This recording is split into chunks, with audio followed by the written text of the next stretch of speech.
Okay, so we're going to be looking at these sums if it exists. Now, if you look at A is, your first term is 3, and your rate is 0.7.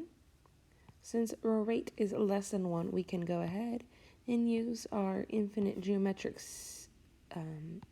series formula. So that means we have our first term over 1 minus 0.7. That is 3 over 0.3, which then gives you 10.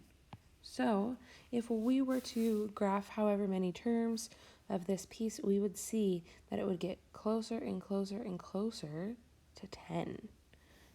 All right, B.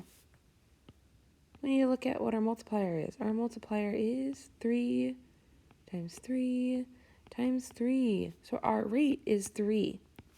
Since our rate is greater than 1, we cannot use our infinite geometric series because there is no sum or its infinity. You can say that. No sum and its infinity are the same because we don't necessarily know what infinity is, so we can follow that continuation.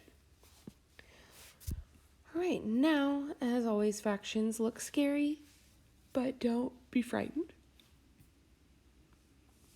We are going from 1 to negative 3/4. The only way to go to negative 3/4 from 1 is to multiply by negative 3/4. And if you see that from here, that's going to be a negative 3/4. So that's going to be my rate. And my first term is 1. So since my rate is less than 1, but also greater than negative 1, we can go ahead and use our infinite series for our geometric series, actually. And that's 1 over 1 minus negative 3/4. That's 1 over 1 3/4, which is 4 over 7.